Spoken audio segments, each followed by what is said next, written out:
오늘 이 주의 날 우리가 함께 모여서 하나님을 예배할 때 하나님께서 우리의 예배를 기뻐 받으시고 함량하여 주시기를 소원합니다.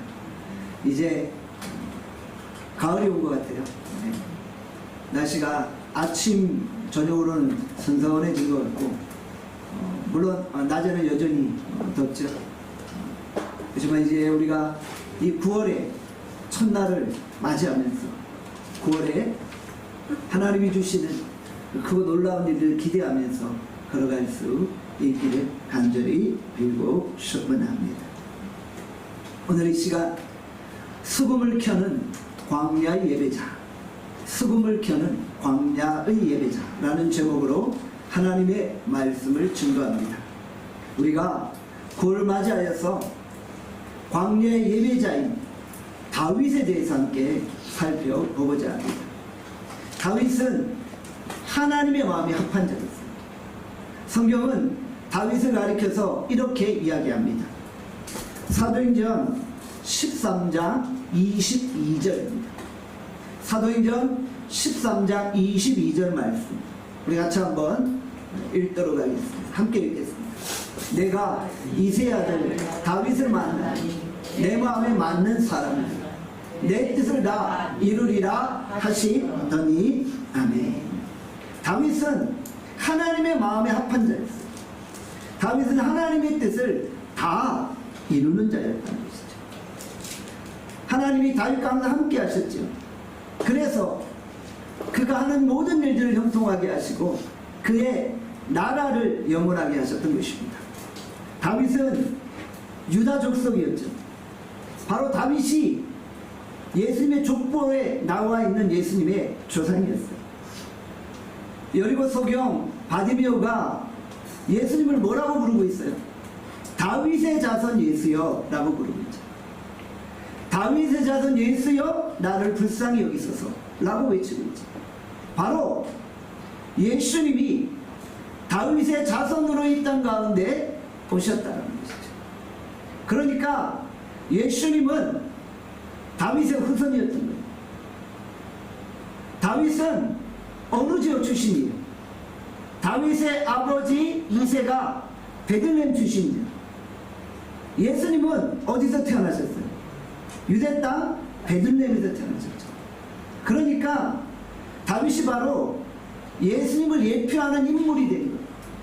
다윗도 베들레헴 출신이고 예수님도 베들레헴 출신이에요.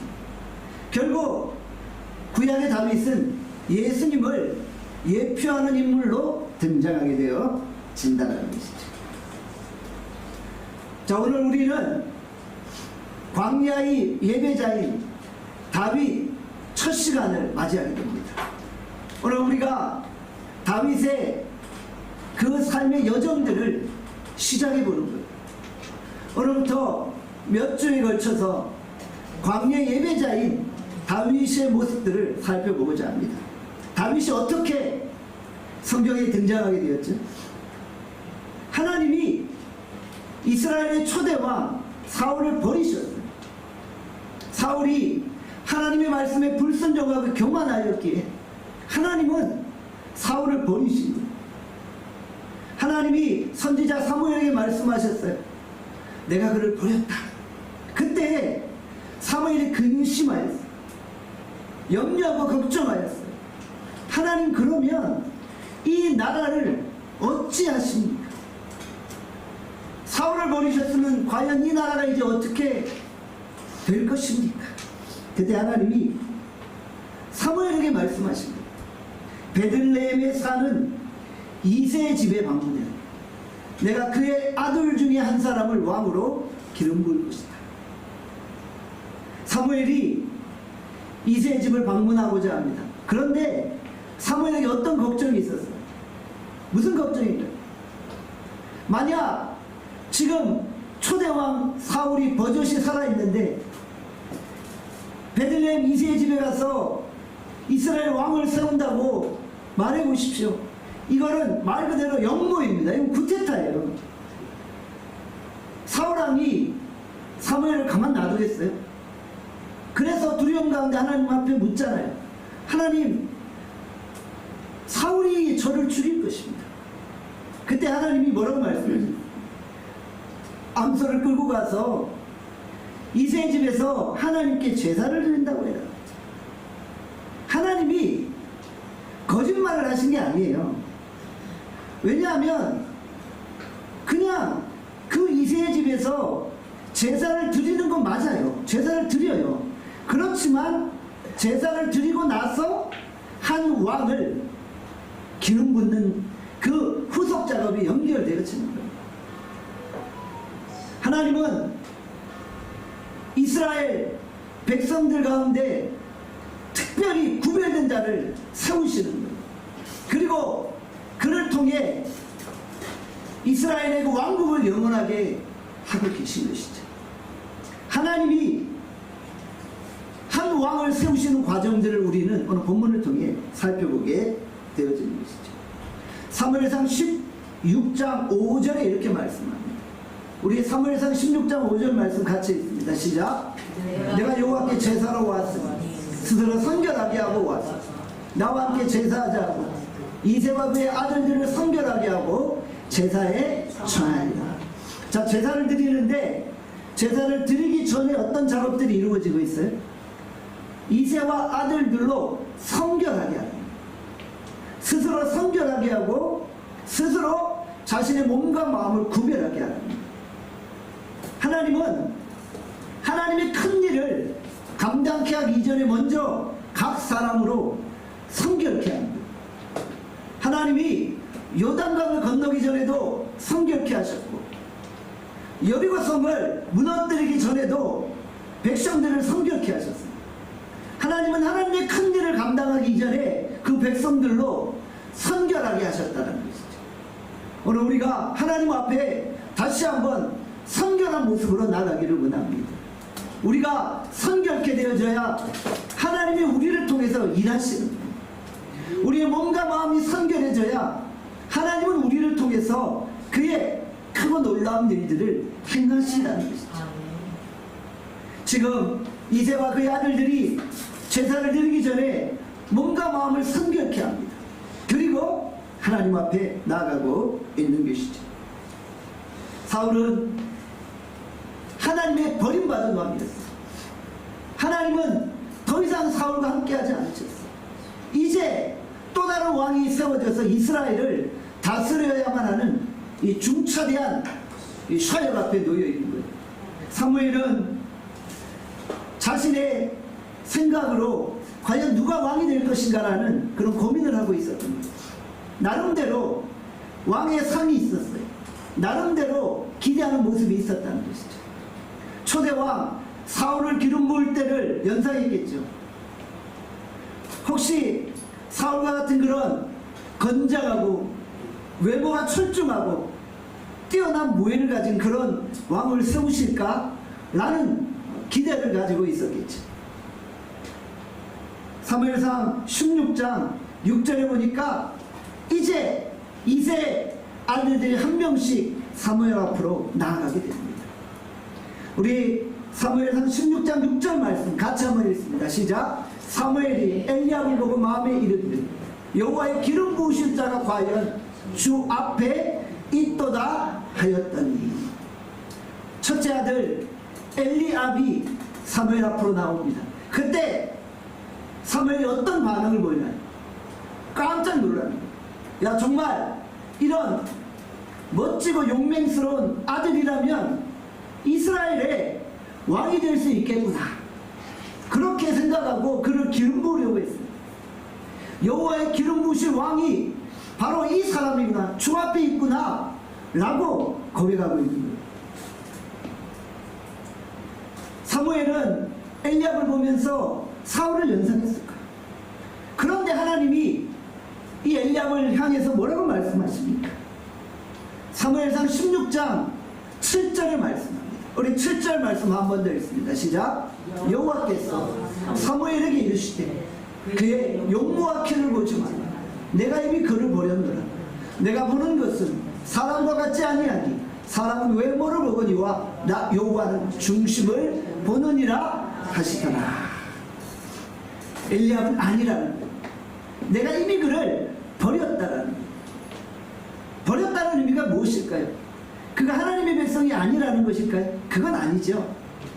그가 하나님을 의지하지 않는다는 엘리야, 그가 하나님을 의지하지 아니하고 자신의 힘만 믿고 사는 인생이라는 거예요. 그러니까 내가 그와 함께하지 않겠다는 거예요. 지금 하나님은 초대왕 사울의 불순종을 안타깝게 여기셨잖아요. 사울이 불순종하여 하나님께 버림받았잖아요. 그런데 하나님께 불순종하는 또 다른 왕을 세우시겠어요? 아니, 하나님은 철저하게 하나님을 의지하는 그런 왕을 세우기를 원하셨던 것입니다. 둘째 아들 아비나답이 나옵니다. 셋째 아들 삼마가 나옵니다. 일곱째 아들이 모두 다 나왔지만 하나님은 그들이 아니라고 말씀하십니다. 하나님은 그들이 아니라고 말씀합니다. 지금 사무엘은 깜짝 놀랐어요. 사무엘은 지금 멘붕 상태가 온 거예요. 왜냐하면 자기의 눈에 보기에 멋진 7명의 아들이 다 나왔는데 하나님이 다 아니라는 거예요. 이게 어떻게 된 일입니까? 또 다른 아들이 있느냐? 그때 이제 비로소 하나님이 기름 부으실 자 다윗이 등장하게 되어지는 것이죠. 사랑하는 여러분, 오늘 우리가 사람의 외모에 속지 않기를 바랍니다. 지금 선지자 사무엘도 외모에 속고 만 거예요. 그렇죠? 엘리압을 보면서, 아비나답을 보면서, 삼마를 보면서 아, 이들이 정말 하나님이 기름 부으신 왕이라고 생각했던 거예요. 왜요? 그들의 겉모습과 외모에 속아버린 거예요. 사무엘같이 하나님의 음성을 듣고 깨어있는 자도 잘못된 판단을 내릴 수가 있다는 것이죠. 사무엘이 엉터리 제사장이 엉터리 선지자라는 말이 아니에요. 아무리 깨어있는 사람도 어느 순간 실수할 수 있다.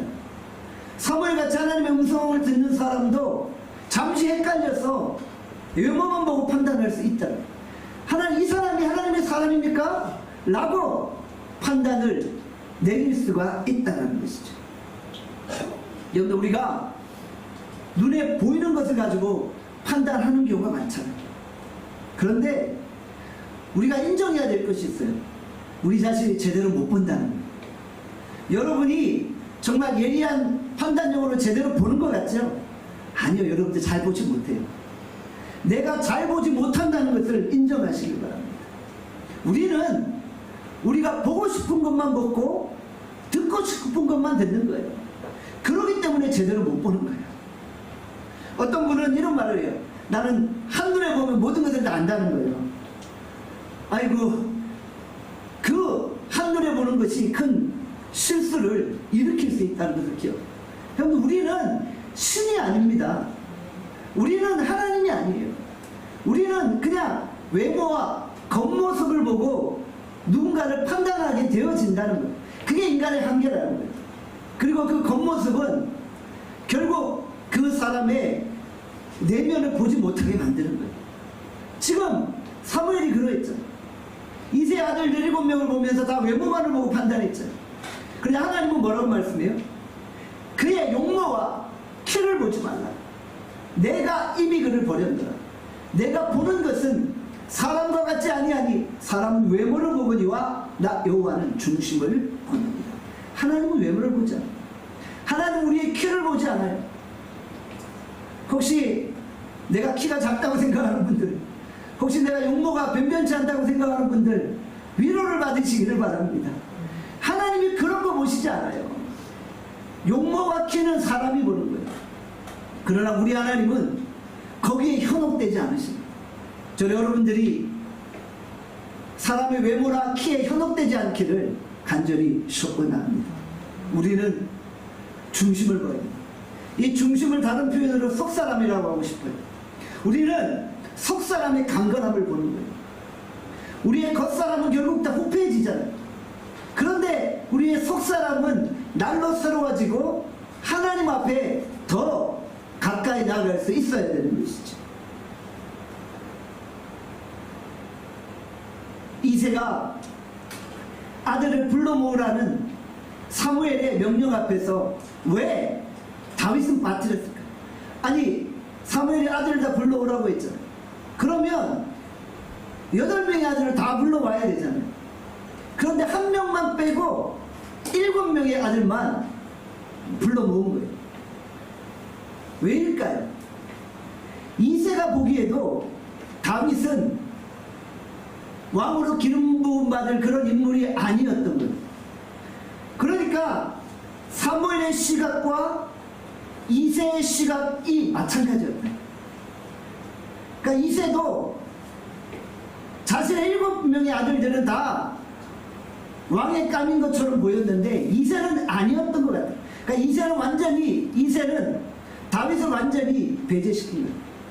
7명의 아들들은 다 왕으로 기름 부음 받을 만한 그런 제목이었는데 막내 아들 다윗은 아니라고 생각했던 거예요. 그래서 선지자 사무엘이 아들을 불러 모으라고 할 때 그 자리에 불러 모으지 않았던 것이죠. 인간적으로 보기에 다윗은 1등이 아니라 꼴등이었어요. 그렇죠. 좀 심하게 말하면 아버지 보기에 다윗은 아들 축에도 안 꼈던 거예요. 아니, 아들 불러 모으라면 좀 못나고 좀 연약해도 그 자리에 오게 해야 되잖아요. 그런데 다윗은 아들 축에도 안 꼈던 거예요. 다윗은 다른 형제들과 비교해 봤을 때도 보잘것없고 연약해 보였고 볼품없어 보였던 거예요. 그런데 우리 하나님은 중심을 보시는 거죠. 인간적으로의 다윗은 꼴등이었지만 하나님 보시기에 다윗은 1등이었다는 것이죠. 이것이 아버지의 시각과 하나님의 시각의 차이점이라는 것이죠. 하나님의 생각은 사람의 생각과 다르다는 거예요. 이사야 55장 8절에서 9절의 말씀입니다. 우리 이사야 55장 8절에서 9절 말씀 같이 읽습니다. 시작. 이는 내 생각이 너희의 생각과 다름이요 내 길은 너희의 길과 다름이니라. 여호와의 말씀입니다. 이는 하늘이 땅보다 높은 같이 내 길은 너희 길보다 높으며 내 생각은 너희의 생각보다 높음이니라. 아멘. 사람들은 무조건 1등을 선택하려고 해요. 그런데 하나님의 생각은 어때요? 우리의 생각과 다르다. 하나님은 오히려 1등보다 꼴등을 세우기를 즐겨 하시는 거예요. 하나님의 생각의 높음과 깊음을 우리는 깨달을 수 없다. 하나님이 왜 1등을 잘 뽑지 않으실까요? 1등은 스스로 너무 잘나서 항상 내가 잘나서 된 줄 아는 거예요. 아니, 내가 이렇게 실력 있고 내가 똑똑하고 이렇게 유능한데 하나님이 안 도와주셔도 잘할 수 있어 하는 생각이 머리에 가득 찬 거예요. 하나님이 그런 자들을 세우시겠어요? 자신의 외모와 용모와 자신의 능력의 출중함을 의지하는 자를 하나님이 사용하시겠어요? 아니라는 것이죠. 하나님은 그래서 약한 자를 들어서 사용하시기를 즐겨한다는 거예요. 고린도전서 1장 27절에서 29절의 말씀 같이 한번 읽습니다. 시작.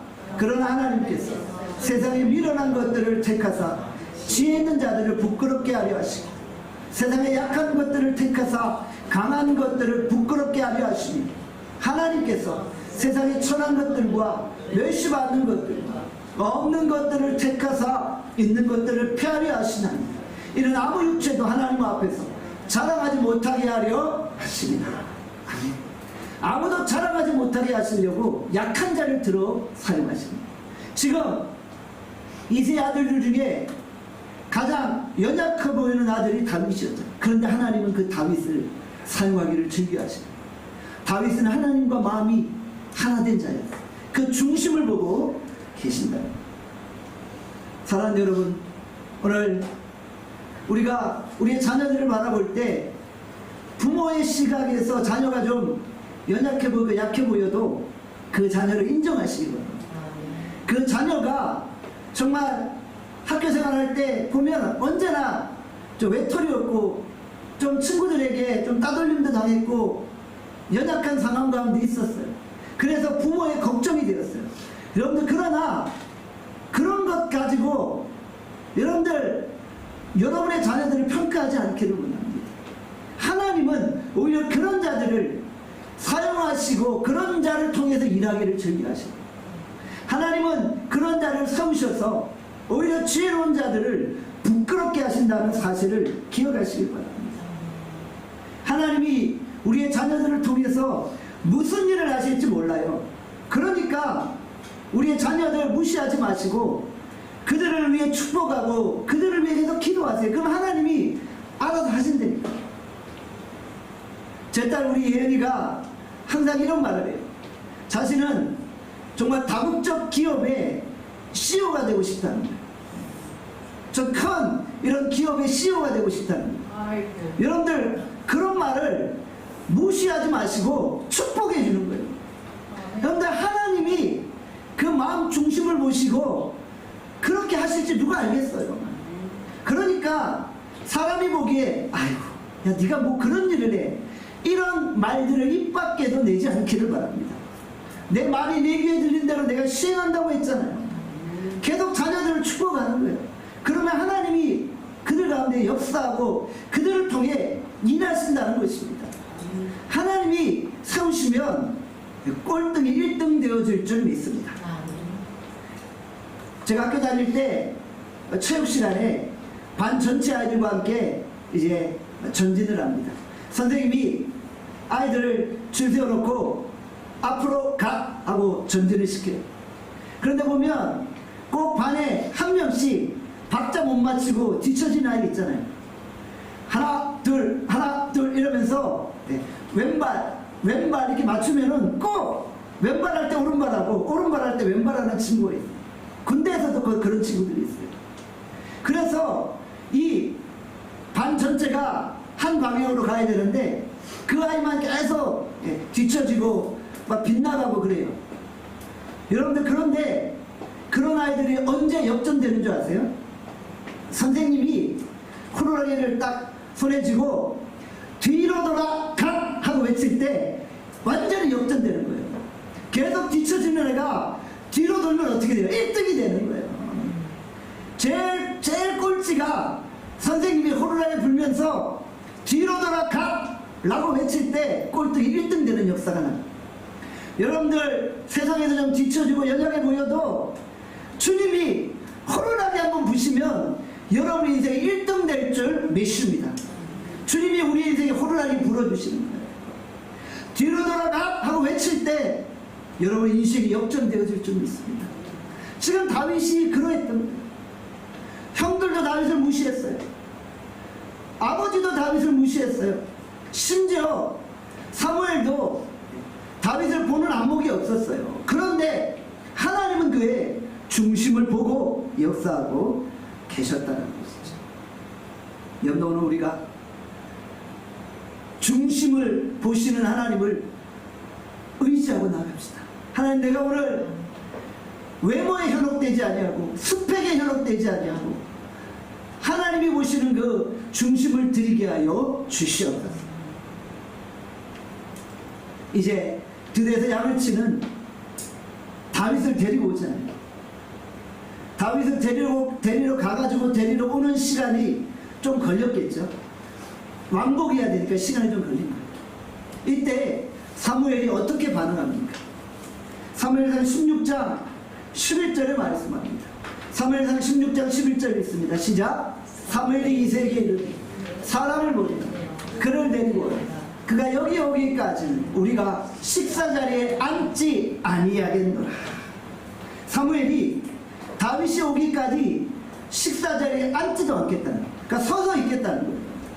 여러분 이 사무엘의 마음이 느껴지시나요? 지금 사무엘은 여기에 놀러 온 게 아니에요. 밥 먹으러 온 게 아니에요. 제사 드리러 왔지만 사실 그 내면에 뭐가 있어요? 지금 이제 앞으로 이스라엘을 이끌어갈 그 왕을 기름 붓고자 하는 거예요. 이 엄청난 부장관 가운데 이 자리에 왔어요. 그런데 지금 그 아버지 이새는 아들을 다 모아달라고 했더니 한 명을 빠뜨려 놓은 거예요. 사무엘은 지금 앉아있을 겨를이 없었어요. 긴장한 가운데 안절부절하지 못한 가운데 서서 다윗을 맞이하고 있는 거예요. 선지자 사무엘에 서 있으니 아버지와 아들들이 앉아있을 수 있겠어요? 같이 서서 다윗을 기다리고 있는 거예요. 여러분, 이만큼 사무엘은 하나님이 주신 사명을 감당하고자 하는 그 간절함이 있었다는 것이죠.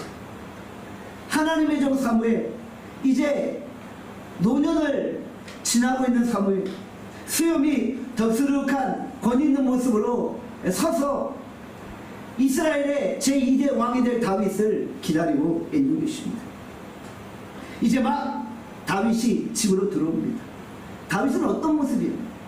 사무엘상 16장 12절의 말씀합니다. 우리 12절 말씀 같이 읽도록 합니다. 시작. 이에 사람을 보내 그를 데려오매 그의 빛이 붉고 눈이 빼어나고 얼굴이 아름답다. 여호와께서 이르시되 이가 그니 일어나 기름을 부으라 하시는지라. 다윗의 모습을 보니까 얼굴에서 빛이 막 나는데 얼굴이 붉어요. 화장을 해서 붉은 게 아니에요. 붉은 걸 칠해서 붉은 게 아니라 그 얼굴에 빛이 붉게 나온 거예요. 눈이 빼어났다고 했어요. 얼굴이 아름답다고 했어요. 그러니까 이스라엘 왕 정도 되면 막 용맹하고 막 우락부락하고 이래야 되는데 그런 건 아니었던 것 같아요. 남성한테 아름답다라는 표현은 잘 안 쓰잖아요. 그러니까 뭔가 좀 이렇게 왜소해 보이고 여성스러워 보이는 그런 모습들이 있지 않았을까? 라는 생각을 해보는 거예요. 무슨 도축장에서 서 고르는 그런 모습인가요? 붉고 막 눈이 빼어나고. 여러분들, 우리 이 모습을 통해 다윗을 보게 되어집니다. 얼굴이 붉은 빛이 나고 눈이 빼어나고 이런 모습들은 건강한 모습입니다. 그런 육체적으로 건강했던 것 같아요. 왜냐하면 다윗은 항상 들판을 누비면서 양을 쳤잖아요. 그러니까 육체적으로 건강하고 강건했던 것 같아요. 육체적으로 피곤하면 이렇게 얼굴이 누렇게 뜨고 항상 피곤에 쩔어있고 이러잖아요. 다윗은 그렇게 하지 않았던 것 같아요. 눈빛이 살아있고 영적으로 충만했던 거예요. 영육간에 강건한 사람이었던 거예요. 다윗이 기름 부음 받기 전에 어디 있었나요? 들판에서 양들을 치고 있었죠. 다윗은 양을 치는 목동이었어요. 그는 광야에서 양을 치면서 뭘 했어요? 수금을 켰어요. 수금. 다윗은 수금을 켜는 자였어요. 시편에 보면은 다양한 다윗의 노래가 등장하죠. 참 다윗은 자연을 바라보며 들판에서 마음껏 하나님을 찬양하고 노래하는 자였어요. 시로 하나님을 노래해요. 우리 박승영 집사님처럼 멋진 시로 하나님을 노래하는 거예요. 또 공교한 악기로 노래해요. 악기를 연주하며 수금으로 노래하는 거예요. 다윗은 시인이고 음악가이고 예술가였어요. 그에게는 낭만이 있었어요.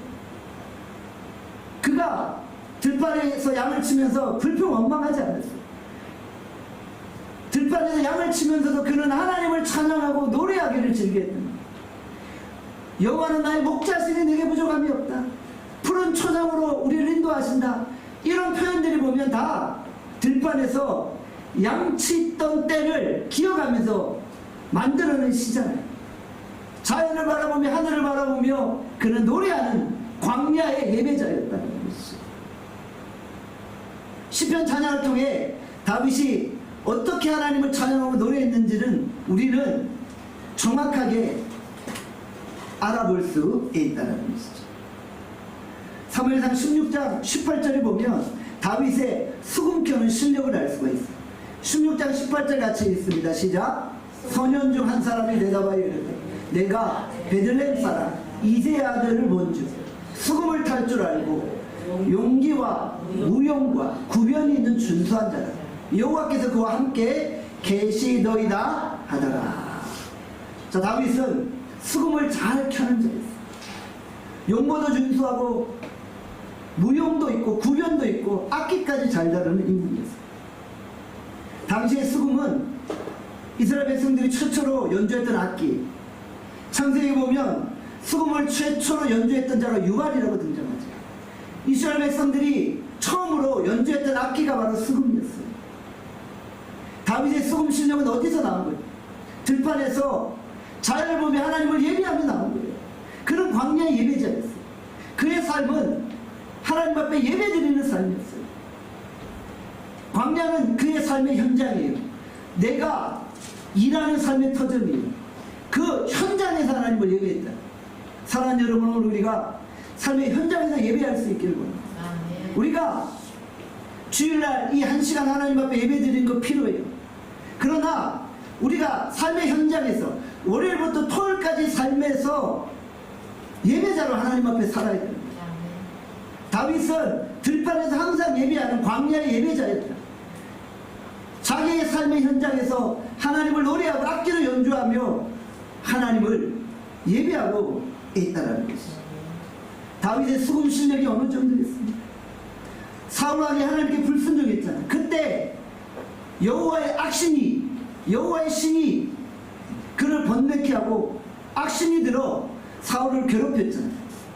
그때 누가 수금을 연주합니까? 다윗이 연주하죠. 사무엘상 16장 23절의 말씀입니다. 우리 23절 말씀 함께 읽습니다. 시작. 다윗이 수금을 들고 와서 손으로 탄즉 사울이 상쾌하게 낫고 악령이 그에게서 떠나더라. 사울이 시기심과 분노와 막 불순종으로 가득 차 있었어요. 심지어는 사무엘이 하나님이 사울을 당신을 버렸다고까지 말했잖아요. 그때 괴로워했어요. 근심했어요. 그러다 보니까 악신이 사울을 괴롭혔던 거예요. 악신이 사울을 괴롭혔던 거예요. 그런데 소년 다윗이 수금을 연주하니까 머리가 상쾌해지고 악신이 떠나갔다. 여러분들, 이것이 찬양의 능력입니다. 다윗은 음악 치료사였어요. 수금으로 악신을 떠나보내고 사람을 치료하는 음악 치료사. 우리 김인경 선교사님이 음악 치료사이십니다. 음악 치료사 공부를 다 하셨고 찬양으로 정말 하나님을 노래할 때 성령이 그곳에 함께 하십니다. 여러분들, 이 찬양이 이만큼 능력이 있는 거예요. 찬양할 때 모든 악한 영들이 다 떠나가는 거예요. 찬양할 때 옥문이 열리는 역사가 일어나는 거예요. 이것은 다윗만의 특권이 아닙니다. 여러분들, 우리가 내 삶의 현장에서 하나님을 예배하는 거예요. 다윗은 들판에서 양치면서 하나님을 예배했잖아요. 그럴 때 그 찬양이 사람들을 치료하고 생명을 살리고 영혼을 구원하는 역사를 일으켰다. 저는 여러분들의 삶의 현장에서 찬양하기를 원합니다. 찬양할 수 없을 정도로 바쁘지요. 직장에서, 사회에서, 병원에서, 가정에서 삶의 현장의 예배자로 살아갑니다. 여러분의 영성이 현실에 뿌리 내린 영성이 되어져야 하는 거예요. 교회에서만 신앙생활하는 그런 영성이 아니라 내 삶의 현장에서, 내 삶의 들판에서 예배하는 그런 진정한 예배자가 되어져야 하는 것이죠. 들판에서 예배하는 다윗을 보면 하나님은 내 마음에 합한 자라고 말씀하십니다. 만약 다윗이 썬데이 크리스천이 되어서 그냥 일주일에 한 번 예배 드리는 예배자였어요. 그러면 하나님이 내 마음에 합한 자라고 말씀하셨을까? 월요일부터 토요일까지는 전혀 현장 예배와 관련이 없어요. 뭐 기도 생활도 안 하고 하나님을 전혀 의지하지 않고 내 힘과 내 능력 의지하고 살다가 주일날 한 번 그냥 예배 드려주는 거예요. 그건 기본으로 해야 되는 거니까. 그런 신앙의 모습으로 하나님의 마음을 감동시킬 수 없다. 그런 신앙인이 하나님의 능력을 나타낼 수 없다는 것이죠. 정말 우리가 진정한 예배자가 되기를 원합니다. 광야 예배자로 내 삶의 현장에서 예배할 수 있기를 원합니다. 찬양에는 불가사의한 능력이 있어요. 찬양할 때 모든 적들이 물러가는 역사가 일어나게 되어진다는 것입니다. 사랑하는 여러분, 오늘 우리가 하나님 앞에 진정한 예배자로 살아갈 수 있습니다. 예배자는 모든 삶의 환경 속에서 오직 하나님만을 경외하고 의지하는 거예요. 예배자는 항상 성령 충만하여서 하나님만을 신뢰하는 거예요. 다윗이 성령 충만하여서 그의 평생에 하나님을 의지하고 나아갔잖아요. 저는 여러분들이 그러하기를 간절히 축원합니다. 이제 사무엘이 다윗을 기름 붓습니다. 사무엘상 16장 13절에 말씀합니다. 같이 읽습니다. 시작. 사무엘이 기름 뿔병을 가져다 그의 형제 중에서 그에게 부었더니 이날 이후로 다윗이 여호와의 영에게 크게 감동되니라. 사무엘이 기름 뿔병을 가져왔어요. 기름으로 그의 머리에 붓고 있습니다. 어떤 기름일까요? 우리가 요리할 때 쓰는 올리브 기름이에요. 감람유 올리브 기름. 당시 이스라엘 백성들은 왕과 제사장과 선지자의 기름 부을 때 올리브 기름을 사용했어요. 이 올리브 기름은 이스라엘에서 기름 붓는 용도로 사용되어지고 또 상처를 치료하는 용도로도 사용되어졌다. 올리브 기름을 부으며 다윗을 이스라엘의 2대 왕으로 세우는 것입니다. 그날 이후로 다윗이 여호와 영에 크게 감동되어진 것입니다.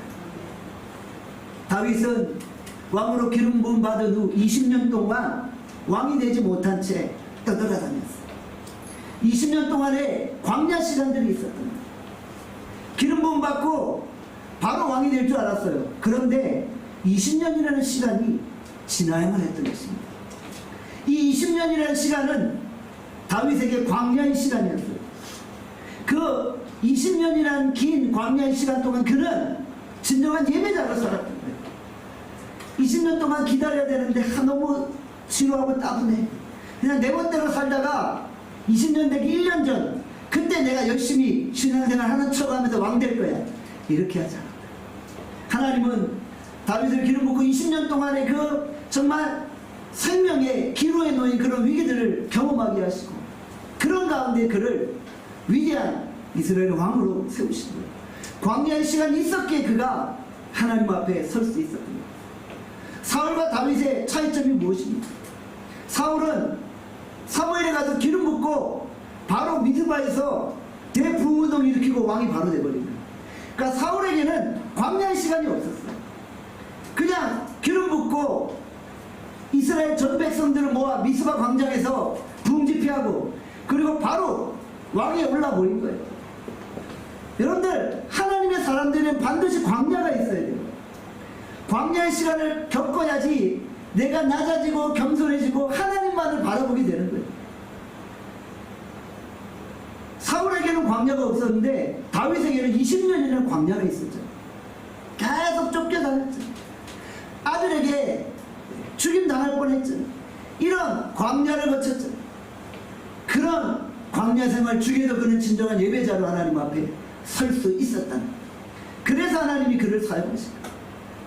사랑하는 여러분, 오늘 우리가 광야 생활 중에 진정한 예배자로 성령 충만함으로 걸어갑시다. 그래야지 하나님이 우리를 사용하십니다. 우리 나눔교회가 이 9월을 맞이하면서 광야 예배자인 다윗에 대해서 살펴보고자 합니다. 우리가 몇 주에 걸쳐서 다윗을 살펴보고 우리가 다윗을 통해 하나님 앞에 진정한 예배를 회복할 수 있기를 원합니다. 다윗이 어떻게 하나님께 예배드렸는지를 우리가 살펴보는 거예요. 어떤 상황에서 어떤 형편에서 다윗이 진정 하나님을 의지하고 예배했는지를 살펴볼 거예요. 그러면서 우리 안에 예배가 회복되어질 수 있기를 간절히 소원합니다. 우리가 주일에만 예배드리는 자가 아니라 들판에서 삶의 현장에서 예배하는 진정한 예배자로 하나님 앞에 설 수 있기를 원합니다. 이번 한 주간도 성령 충만 안에서 진정한 예배자로 하나님 앞에 살아갈 수 있기를 주님의 이름으로 축원합니다. 기도하겠습니다. 사랑과 자비의 은혜가 풍성하신 하나님, 오늘 우리가 진정한 예배자로 하나님 앞에 설 수 있기를 원합니다. 하나님, 우리가 사람을 외모로 취하지 않게 하여 주시오. 우리가 보는 것들 언제나 실수가 있고 한계가 있습니다. 우리가 보는 것으로 판단하지 않게 하여 주시고 중심을 보시는 하나님을 의지하며 걸어가게 하여 주시고 하나님, 우리가 삶의 현장에서 예배하는 진정한 예배자가 되기를 원합니다. 하나님, 우리가 성령 충만하여서 삶의 현장에서 항상 하나님을 찬양하게 하여 주시옵소서. 우리의 찬양에 치료의 능력이 있습니다. 다윗이 소금을 켤 때 사울에게 임했던 악신이 떠나가십니다. 다윗은 음악 치료사로서 사람들을 치료하는 역할을 감당했습니다. 하나님, 우리가 진정 찬양하는 예배자가 될 수 있도록 은혜 베풀어 주시옵소서. 이번 한 주간도 우리를 지키시기를 원합니다. 예수님의 이름으로 기도합니다. 아멘.